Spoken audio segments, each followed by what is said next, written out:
Setelah selesai melakukan persiapan, berangkatlah mereka menuju ke Amerika. Ryusui sebagai kapten kapal berniat menempuh rute normal, yang memakan waktu 70 hari. Namun Senku tidak bisa menunggu selama itu. Jika mereka menghabiskan 70 hari di perjalanan, maka mereka tidak akan bisa mendapatkan jagung, karena sudah memasuki musim dingin. Dia pun menyarankan untuk menempuh jalur alternatif, yang bisa memangkas waktu perjalanan menjadi 40 hari. Namun Ryusui tetap bersikeras menempuh rute normal karena lebih aman.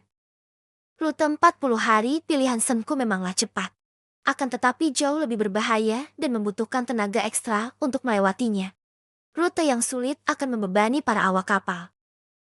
Sebagai Kapten Ryusui sangat memikirkan keselamatan anak buahnya. Senku dan Ryusui sama-sama ngotot dengan alasannya masing-masing. Lalu untuk menyelesaikan perdebatan ini, diadakanlah pertandingan poker. Pemenangnya berhak menentukan rute mana yang akan ditempuh. Ryusui bekerja sama dengan Gen, sementara Senku bekerja sama dengan Kohaku. Sebagai pesulap handal, bisa dipastikan Gen akan memakai trik curang. Namun di pihak Senku ada Kohaku yang memiliki penglihatan yang tajam. Kemampuannya bisa membatalkan trik-trik curang yang dilakukan oleh Gen. Kedua tim bertanding cukup sengit. Keduanya sama-sama memakai trik curangnya masing-masing. Namun di akhir pertaruhan Senku menggunakan sebuah trik yang bahkan tidak disadari oleh pesulap handal sekalipun. Dia menandai kartu yang penting dengan pernis yang tidak kasat mata. Tidak ada yang bisa melihat tanda tersebut termasuk Senku sendiri. Lantas, bagaimana bisa Senku mengambil kartu tersebut? Jawabannya adalah karena dia memiliki alergi pernis. Tubuhnya membengkak ketika menyentuh kartu yang ditandai pernis tersebut. Pada akhirnya pertandingan ini pun dimenangkan oleh Senku. Semua orang wajib sepakat untuk menempuh rute 40 hari. Karena rute pilihannya sangat membebani para awak kapal. Oleh sebab itulah dia membuat pusat hiburan untuk meningkatkan semangat para awak kapal. Dia membuat kasino dilengkapi dengan bar yang menyediakan bir. Dan untuk yang tidak meminum alkohol, disediakan juga berbagai macam minuman manis yang diracik khusus oleh bartender François. Dengan adanya fasilitas ini, para awak kapal menjadi lebih bersemangat dalam mengarungi samudra yang berat. Di tengah-tengah pesta sederhana ini, Matsukaze sempat menceritakan sedikit tentang masa lalunya. Dia begitu mengecam Medusa yang telah menyebabkan kematian rajanya. Dulu di desa tempat tinggalnya sempat terjadi perang saudara. Peperangan itu sangat berat sebelah, karena musuh menggunakan puluhan Medusa sebagai senjata.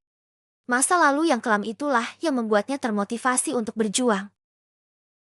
Matsukaze cukup hebat dalam bertarung. Dia dimasukkan ke dalam divisi petarung di bawah pimpinan Tsukasa. Tsukasa ingin membuat divisi petarung menjadi lebih kuat dari yang sebelumnya. Untuk itulah dia membangkitkan 3 orang mantan musuh, yaitu Yoga, Mos, dan Homura.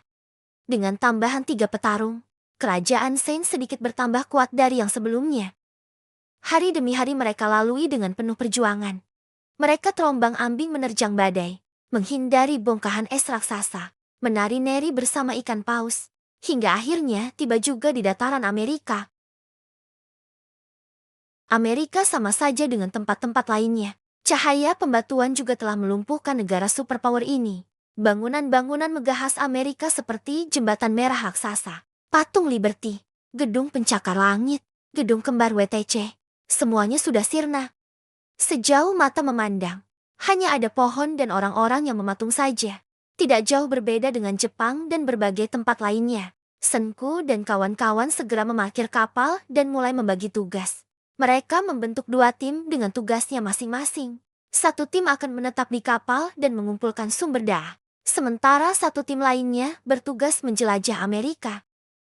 Divisi petarung akan menemani tim penjelajah untuk berjaga-jaga jika seandainya ada serangan binatang buas. Berangkatlah para tim penjelajah dengan mengendarai perahu mesin dan mobil amfibi. Mereka berencana menuju ke California dengan melewati teluk dan sungai yang sempit. Lalu di tengah-tengah perjalanan mereka sempat dihadang oleh sekawanan buaya. Namun mereka malah senang melihat buaya itu. Terutama Tsukasa dan divisi petarung.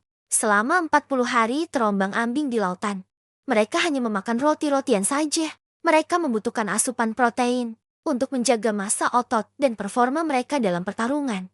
Jadi kehadiran buaya tersebut membuat mereka bersyukur. Karena mereka tidak harus repot-repot berburu. Buaya-buaya itu hanyalah asupan protein bagi monster seperti mereka. Tanpa ragu, Mereka segera menerjang gerombolan buaya tersebut. Dan hasilnya mereka mendapatkan banyak daging yang cukup untuk semua orang. Daging-daging itu kemudian diserahkan kepada Chef François untuk diolah menjadi makanan lezat.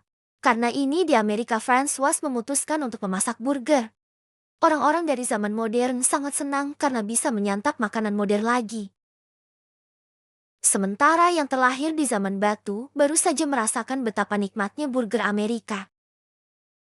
Ya, walaupun menyebabkan obesitas dan serangan jantung. Kemudian di tengah-tengah waktu istirahat ini, Tsukasa menemukan jagung utuh di dalam perut buaya yang sedang dikuliti. Ini menunjukkan bahwa di daerah sekitar ada ladang jagung. Ternyata menempuh jalur air memang pilihan yang tepat. Dari sini mereka mendapat asupan protein serta tanda-tanda keberadaan jagung. Setelah cukup beristirahat, mereka pun segera melanjutkan penjelajahan. Mereka berencana menuju ke hulu sungai. Karena kemungkinan di sana terdapat ladang jagung. Untuk memastikan apakah ladang itu benar ada atau tidak, Senku membuat lampu untuk memancing serangga. Cahaya dari lampu tersebut berhasil memancing serangga pemakan jagung. Dari sinilah bahwa mereka sudah menuju ke tempat yang tepat. Lalu di tengah-tengah diskusi ini, tiba-tiba Tsukasa merasakan hawa kehadiran seseorang. Insting Tsukasa memanglah sangat tajam. Terdapat seseorang misterius yang mengintai mereka dari atas pohon. Seluruh anggota tim petarung segera berwaspada untuk mengantisipasi serangan tiba-tiba. Senku tidak merasa khawatir karena divisi petarung diisi oleh orang-orang yang kuat. Lalu betapa terkejutnya mereka ketika mendengar suara tembakan. Tidak ada yang menyangka bahwa musuh memiliki senjata api dan bukan hanya senjata api biasa, tapi mesin gun dari zaman modern. Sekuat apapun divisi petarung tetap saja akan mati jika ditembak. Mereka semua pun segera berlari menyelamatkan diri. Beruntung tidak ada yang terluka dari penembakan tersebut. Hanya kendaraan mereka saja yang sedikit mengalami kerusakan. Senku dan kawan-kawan terus berlari dari malam sampai pagi menjelang. Di saat mereka berpikir bahwa mereka sudah aman, tiba-tiba terdengar suara mesin dari arah atas. Semua mata tertuju ke arah langit sambil menerka-nerka dari mana suara itu berasal. Lalu betapa terkejutnya mereka ketika melihat pesawat yang muncul dari balik awan. Pesawat itu terbang rendah dan secara agresif menembaki mereka.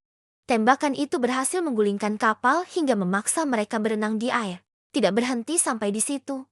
Pesawat itu memutar dan berniat menghabisi mereka semua dalam satu serangan terakhir. Menyadari situasi yang genting ini, Senku segera membuat gas asetilena yang dimasukkan ke dalam botol. Kemudian botol itu diserahkan kepada Kirisama yang memiliki kemampuan melempar yang hebat. Di saat pesawat itu mulai mendekat, Kirisama pun segera melempar botol tersebut. Asap putih muncul bersamaan dengan pecahnya botol tersebut. Mesin pesawat itu langsung berhenti berfungsi dan membuat sang pilot terpaksa mendarat darurat.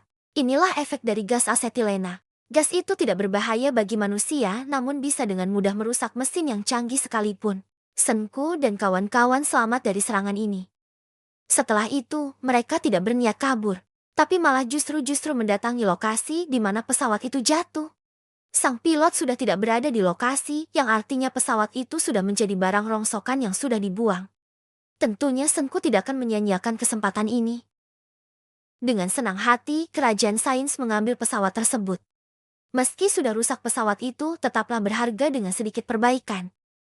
Kemungkinan pesawat itu bisa digunakan kembali.